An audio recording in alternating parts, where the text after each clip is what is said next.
Today on the Locked On Steelers podcast, we're going to talk about Steelers OTAs and get you excited for them. But what everyone wants to know is, what is this offensive scheme really going to look like under Arthur Smith, the new offensive coordinator? We'll talk about that with Alan Saunders of SteelersNow.com and take some of your questions here on the Locked On Steelers podcast. I'm your host, Chris Carter. Let's get into it. You are Locked On Steelers, your daily Pittsburgh Steelers podcast, part of the Locked On Podcast Network, your team every day.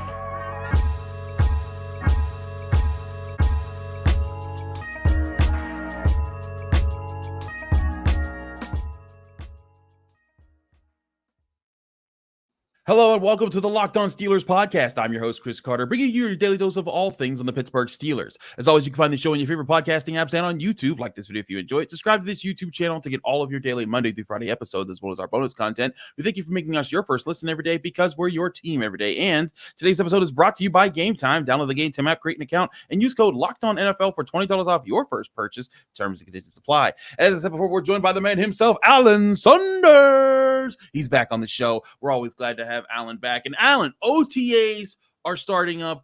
This is the Tuesday episode. So by the time that some of y'all are listening to this, we will be at the Steelers facility taking a look at first things. And everyone wants to see certain things. Everyone wants to see the rookies. Everyone wants to see the quarterbacks. But I also think that one of the things that shouldn't be overlooked is the importance, and we won't get to see all of it, but the importance of the scheme that this offense is going to have to adopt under Arthur Smith. What are your early thoughts of the impact that Arthur Smith and what he's going to bring to the table could have for this Steelers team?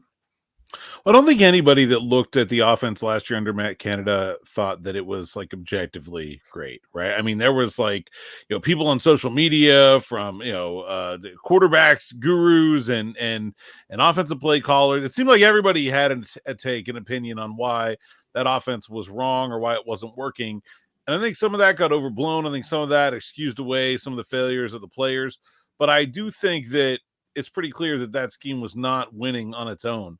And I think, look, the Steelers have the opportunity to have a much better offense this year. I love what they did to the offensive line. I think they have a ton of potential there. We'll see about the wide receiver room. And quarterback play, I think, should figure to be better. But a lot of the improvement from this team is going to have to come from the scheme. Like, it is not altogether that different in terms of play. I mean, yes, I think we should expect Russell Wilson or Justin Fields to be better than Kenny Pickett was. And yes, I think, the changes on the offensive line are positives, but the scheme is going to have to win a whole bunch if this team is going to be better on offense than it was last year. And I think this is our first real chance to see what it looks like. I mean, obviously we can take and look at the tape in Atlanta and Tennessee, and I've done that, and I'm sure you've done that too, but it was very telling to me to listen to Arthur Smith talk after the draft and hear him talk about how you can't just do what you've done. You can't roll the ball back out there and keep living the way you've lived. You've got to continue to innovate. And so, he's a pretty creative guy. I think he maybe got a bit too creative sometimes in Atlanta in terms of how he wanted to use all of his playmakers, but I'm really just interested to see what he's got up his sleeve, how he can maximize the potential of this offense, because I think that's really an unanswered question is, okay, if we acknowledge that Matt Canada was not great, how good can this offense be with the pieces that it has? I think we're still very early in the process of learning the answer to that question, and we'll have a little bit more to say about it, I think, after we get a real good look at how this offense looks on the field.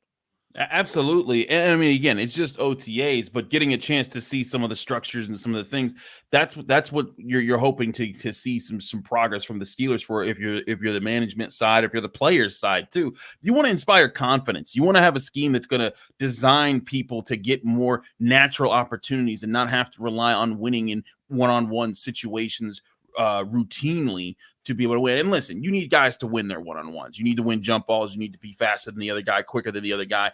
But having a scheme that takes advantage of certain skill sets to make it more natural, to make things more regular for the Steelers' success, that's what never really developed in Matt Canada. There was not, and we talked about this all last season and the season before, there was never a bread and butter to the Steelers' offense. There was never a staple that you said, hey, Matt Canada's offense may stink in a lot of other players, but this one right here, it doesn't. And that's an even worse problem. Like there's bad offenses that at least usually do something right. And that never developed with Matt Canada. And I think that was a big part of the problem. And if Arthur Smith can at least develop that part of it, it will it'll by default be better than what the Steelers had before. And I think what he's going for and what's realistically attainable is significantly better than that. Yeah, I think the running game is the start of it. Now, look, we're not going to be watching football in pads. It's football in shorts. Like the running game, you can only like nobody's actually blocking. I mean, they're putting their hands on them, but I mean, it's not. It's not the same. But I think just the one thing I'm very interested to see is what this scheme looks like with these pieces. How do Najee Harris and Jaylen Warren fit?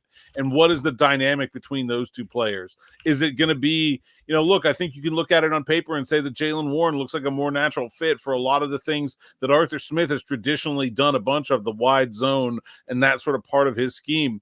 But I think they are going to retain some of the running plays last year that had a lot of success with. And so how will that work be divided up between Najee Harris and Jaylen Warren? That's something to be interested in. How often do these how much do we see this youth movement on the offensive line? Are we going to see Broderick Jones, Zach Frazier, and Troy Fautanu all out there at the same time for the start of OTAs? Or are some of those guys going to have to work into first team reps? It's not a competition. No one's necessarily being evaluated, but certainly where you start OTAs says a lot about what the coaching staff thinks about you going into the spring. And so I certainly would be interested to see if we see those three young guys all out there getting first team reps from the jump off on the offensive line. And then where does Roman Wilson fit into all this? How involved is he in their plans? Is Van Jefferson the second outside wide receiver? Is it going to be Wilson there? And how does that all fit together? I think there's some interesting questions there, but usually you don't learn that much in OTAs about the team that you're covering. Maybe you learn some about the individual players, but I think with the whole new offensive scheme coming in, we really can learn a good bit about what they intend to do with this team's offense. Now, whether they'll be able to do it or not, that's something we probably got to get pads on to see. Right, exactly. That's something it's going to take time to figure out especially with the blocking and the aggressiveness. Like Mike Tomlin's been talking about physicality. You can't determine physicality in OTAs, and if you do, you're gonna get yelled at. Like that's just ridiculous. But again, getting back to the Arthur Smith side of things, the Steelers do want to have something in place where it's like, okay, there's also, even beyond the play structure, the structure of how things are approached, how having confidence in, like, week in and week out, what you're focusing on, what you're doing. And it starts now with the installs and doing it in an organized manner that I think inspires more confidence in the players. If even that part is done, you're going to see progress from what Matt Canada's offense was the past few years for the Steelers. And to me, that's just as important as everything else, is coming in, setting the right tone, and making sure that this Steelers offense, who guys like Pat Freiermuth, guys like Najee Harris, they have been troopers in their first 3 years with the team, being like, we know we're better than this. We want to show that we're better than this. We want to show that we are worth a legitimate NFL veteran contract, but we've been in this system that hasn't benefited us. We want something that's going to give us this now. And if you're the Steelers, you want those guys as your lieutenants or even captains of your offense for the future.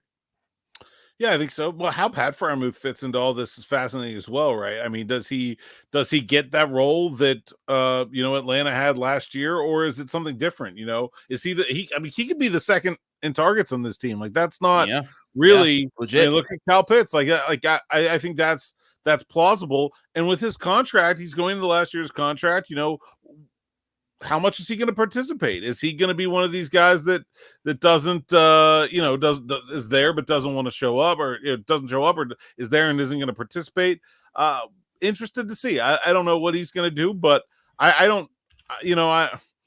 think the negotiations between him are tough. You look at it and you're like, look, I think Pat Freiermuth is a lot better player than his stat line suggests he is. But at some point, don't you just get paid on what the stats say you've done? Like, I think he's in a situation where, maybe it might make sense for both the team and the player to wait and see what things look like in this. There is so much unknown about how this year is going to go and how this offense and things are going to play out. I think we'll start feeling around the answers to some of those questions after we get a look at what it looks like on the field. And on the other side of the ball, man, a weirdly chalky offseason. I know there's new guys, right? There's Dante Jackson, there's Patrick Queen, certainly, Deshaun Elliott, but it doesn't feel like there's a change in character of the Steelers defense. It feels like on that side of the ball, like I envision that when we're there for the first day of OTAs, there's going to be 90 reporters watching the offense and like two guys over here paying attention to what are we going to learn? Looking at it's the same defense we've seen for years. And here's the other thing. Do they need to change a whole lot? Because no, they're very good. Like I don't know what I could learn from this OTAs about the Steelers defense that I don't already know.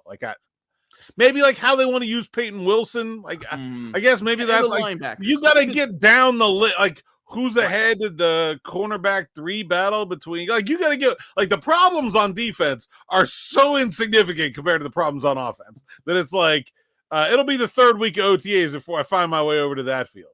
Yeah, no, I feel you entirely. Like, again, like sure, there's questions about how do the linebackers work this year because all the injuries that happened last year, the additions that you've made to that position. Does Minkah Fitzpatrick, does he look like he's back into more of his free safety role where he's playing center field and he's back in a position to make more turnovers? Certainly, there's talking points. But like you said, all of that comes second nature because even with all those problems last year, they still finished 6th in points allowed in the NFL while having one of the worst offenses on the other side of the ball of them. So that was that's certainly why it takes a back seat. I want to get to some of your questions because again, you guys have been hitting us up on the Locked On Steelers hotline. We'll get to some of those questions here with Alan Saunders here on the Locked On Steelers podcast. I'm your host, Chris Carter. Stick with us. We'll be right back.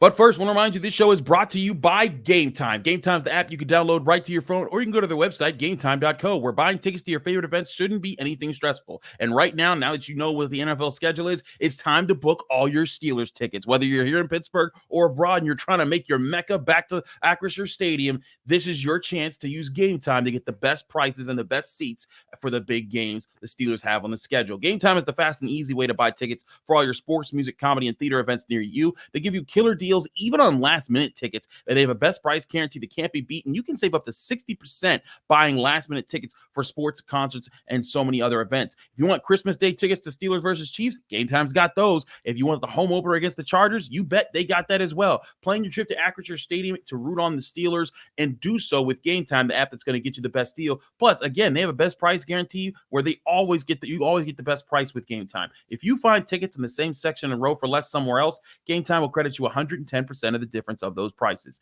Snag the tickets without the stress with Game Time. Download the Game Time app, create an account, and use code LOCKEDONNFL for $20 off your first purchase, or go to their website, gametime.co. Terms and conditions apply. Create an account and redeem code LOCKEDONNFL for $20 off. Download Game Time today. Last minute tickets, lowest price guaranteed.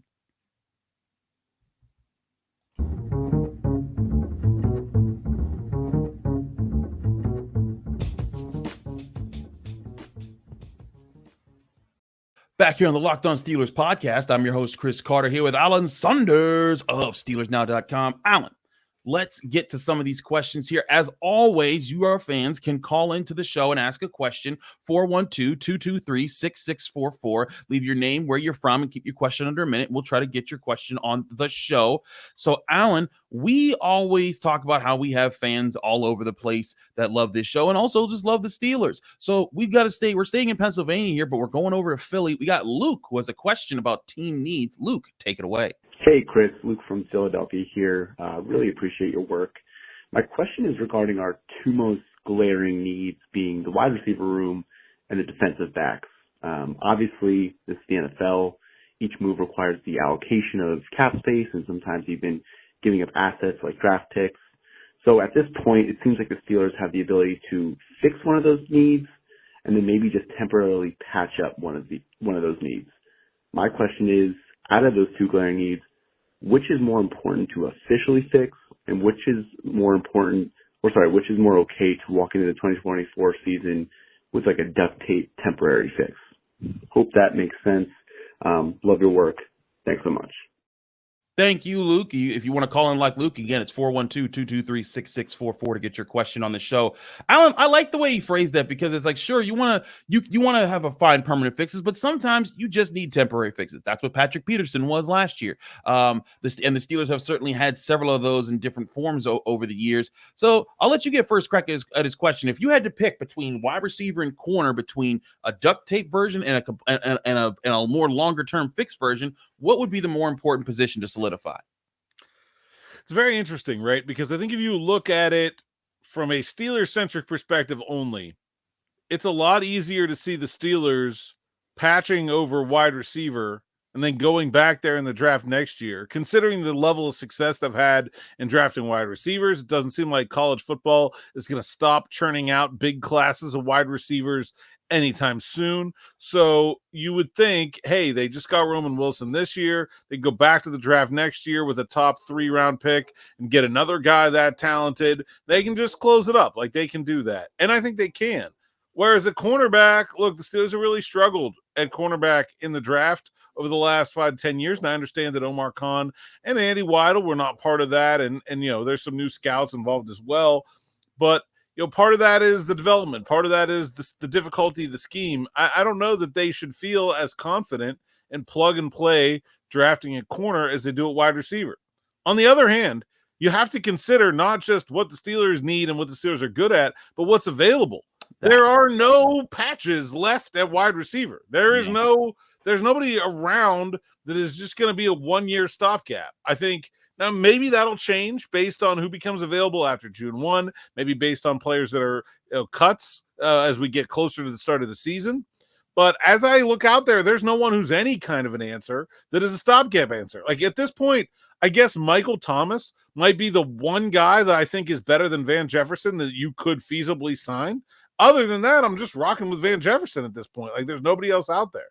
On the other hand, there are lots of potential stopgap answers at corner, including the 2 stopgaps from last year, Shannon Sullivan and Patrick Peterson, who are still out there. Cam Sutton is an interesting possibility that we've talked about, who could certainly maybe even be more than a stopgap, but could certainly be at least that. So I think it's a lot easier for me to see, just realistically looking at who's available. Like, if you're going to make this move, it feels like it has to be a little move for a corner and a big trade for a wide receiver, because that's all that's out there, even if that's not necessarily the way the Steelers would ideally like to go about it. I also think the trade market for a wide receiver who would be useful to you right now would be easier to attain than necessarily a cornerback, because, like you said, wide receivers, so many teams draft wide receivers and they play right away. A wide receiver is just one of those positions where you hope that you strike gold, but when you don't, you move on and you just get the next one. You could pay one to keep it along, but you try not to pay guys who aren't top 5 receivers super money, because then you're behind the 8 ball there. So, we've talked about trade possibilities. That's why Cortland Sutton, I think, is in a position where if the Broncos were to deal him, it wouldn't cost the Steelers an arm and a leg. Whereas Patrick Surtain absolutely would. And granted, Surtain's a much better corner than Sutton is a wide receiver. But it's also important positions. If I have a starting corner that's a 1 or a 2 on a team, I have a harder time letting go of that than the wide receiver, who I think I can replace next year and get a starter right out of the draft.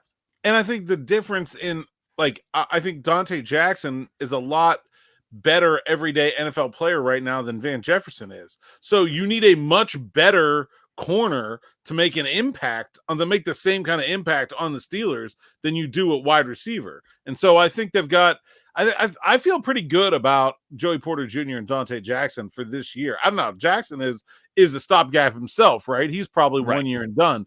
But for this year, I think you find a slot corner, and I'll be honest, man, they might have one in Beanie Bishop. They may not need a whole lot. Like, they may not. And so I think they'll find a slot corner for cheap and keep kicking the can down the road at that position. But if they're going to find a wide receiver, I think it's just got to be a big trade. Like, that's the only way I see one happening, whether that's Sutton, whether that's a trade with the Seahawks, Darius Slayton, like that. There, I can name more trade options than I can free agent options, which really should tell you something about what the free agent market is like at wide receiver.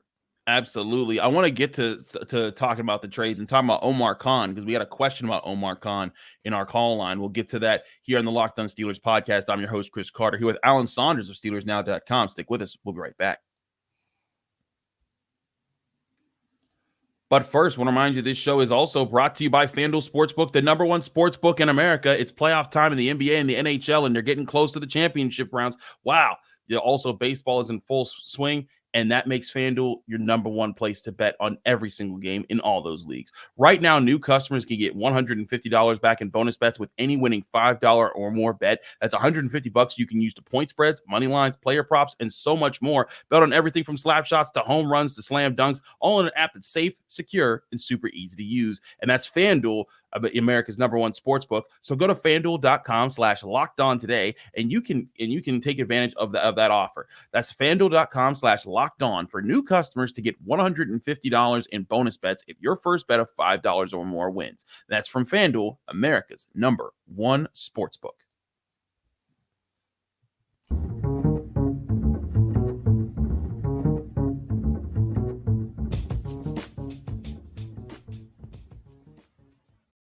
Back here on the Locked On Steelers podcast, I'm your host, Chris Carter, here with Alan Saunders of SteelersNow.com. Alan, let's get to another question here, and this one centers around Omar Khan. And I think it gives us a few different ways we can go about this, but I thought it was an interesting way that this question was framed. Here's David, all the way from Wake Forest, North Carolina. Hey, Chris, this is David Berry from Wake Forest, North Carolina. Big fan of the show. Keep doing good work, man. Go Steeler Nation. Hey, I had a quick one for you. I was thinking about Omar Khan, and something that I don't hear a lot of people talking about is if he keeps fleecing these teams and making these really Steeler-friendly deals, how long until other teams stop wanting to deal with him? So we're sitting around waiting for for receivers to open up and all that good stuff, but how long until he burns his bridges and people don't want to deal with him anymore? Just curious to get your take. Big fan. Keep it up. Bye. Thanks, David, for your question. And just like David and Luke did, you could call in to get your question on the show by calling 412-223-6644. You leave your name, your question, and leave your name, your where you're from, and keep your question under a minute, and we will get you on the show. All right, Alan, let's get to his question here. Omar Khan. Now, I'll say this. I don't think Omar Khan has fleeced everyone. Like, the Deontay Johnson trade, the Kenny Pickett trade, Now, the value that he got for Justin Fields, okay. And what the Chase Claypool trade, absolutely. And the way he moved up in the first round and then got back a fourth round pick while still getting the targets the Steelers wanted. He has made a lot of really good moves. But I don't know about you, man. Like, I feel like teams are still going to just do what they do. And I don't think that any of his moves are going to discourage people from working with them. Maybe they'll be like, okay, if they're offering that guy, what does that mean? Because Chase Claypool didn't work out. But I also get the impression the Panthers weren't turning down Deontay Johnson. They wanted him. They saw what he did. Now, if Deontay Johnson completely folds for them, maybe that changes some minds. But do you think there's any growing distrust with Omar Khan in any NFL GM or scouting community? No. I think that's the wrong way to look at this question, right? That is not how you get people to not work with you. You get people to not work with you by not following through on things you say you're going to do, by not sticking to your word, by not taking care of people. That's how you get people that don't want to deal with you. If you say, oh, we got a handshake deal, then you have a deal. If you say you have a handshake deal and then you don't have a deal, then the next time that guy's not going to pick up the phone. Like that, those are the things that a general manager is going to do to become a pariah in a league, not just the NFL, but any sporting league, right? Being perceived as winning trades, like, look, the teams make trades for all kinds of different reasons. A lot of times that other team does not have the same goals as the Steelers do. They're not looking for the same things. And so when you fleece a team, just because you won doesn't mean they lost, right? You have two different objectives. And so I don't think most teams care that Omar is generally seen as a pretty, savvy deal maker. I don't think it would prevent any team from making a deal with him unless there were some bad feelings about a way a previous deal went down. To me, that's what it's all about. It's about relationship building. It's about knowing the people. And I think Omar has done a really nice job of that I think people forget, man, he's a new general manager. He's with the Steelers for 23 years. Yeah. Like, it's not like he's new to the game. He's just new to this job. And people know him. And everybody in the league knows him. And a lot of the people that have come up and are general managers in the league were his cohorts for a lot of that time. Like it's like, it's not like Omar becomes a general manager last year and that's the first time that he's introduced to Howie Roseman. It's like they've been, these are people that he's been in association with for a very long time. And so I don't think there's anything to this. And really, I think Omar's reputation the other way, in terms of like how his relationships with agents are really, really good. I think that's one of his selling points, is that when you look at the players survey and you look at the agent survey and you see people talk about the general manager, they respect him. His word is good. Like, that's what people really care about. They don't care if the public is going to see them as losing a trade. They know what they want when they go into those negotiations, and I don't think they really care most of the time what the reaction is. Yeah, listen, I thought it would be interesting to bring this to use this comment to talk about Omar Khan's developing reputation, because the other thing is that, at least from my perspective, Alan, every time I heard somebody talk about Omar Khan, it was about, oh, he's great with numbers. Oh, he's great with understanding the cap. Oh, he's great with understanding what the market is. But now he's developing a reputation for leading a room that understands also how other teams are going to operate, how to work the draft to get what you need. And if the Steelers turn I think we can all say that everyone's very excited about after the first year of last year's draft, and everyone's pretty excited about just the haul that the Steelers gotten this year and what they can do. If these first two classes alone just blow up and build the Steelers back to being, a conference championship contender and get them back in Super Bowl talks, it will change the perspective of, oh no, he's not just a numbers guy, he is that guy. And I think it's going to change a lot. And I don't think that'll deter anyone from working with him. I think it'll only further boost his reputation in the NFL, which again, something good for the Steelers. It was something they benefited from with Kevin Colbert for 2 decades. Yeah, I don't think that there's, look, it's going to be different, right? He's always going to be someone who's viewpoint for the game is more financial, right, than holistically football. I just don't think there's any, so what? Like, it doesn't matter as long as you continue to get good scouting information. I mean, look, if the Steelers lose Andy Weidel and down the road the drafts don't retain the same quality, maybe there will be questions about whether Omar is cut out for that role long term without a top flight assistant. But I mean, I don't know. I think that's kind of silly. I think he's done a really nice job. I don't really know what, honestly, like, very few nitpicks. We talked about the wide receiver situation this offseason. I don't think it's been optimal. But I said at the beginning of this offseason that there was too much work for one offseason here. Like, there was just not enough. There wasn't enough cap space. There wasn't enough draft capital to do it all. And clearly wide receiver and to a lesser extent a slot corner are the things that got left behind. But, I think those of us that were operating in the real world kind of understood that was happening anyway. And so I'm not really surprised by his successes, nor do I think anybody around the league is either. And I expect him to continue. Yeah, I expect him to continue as well. I also think that what Omar Khan is also part of building here, along with Andy Weidel. Let's also not leave his name out of this, because he's a huge part of these conversations and setting the Steelers draft board and developing and getting these players in so that Mike Tomlin and his staff can develop them. I also think that these guys are also trying to be part of resetting the culture that we talk about.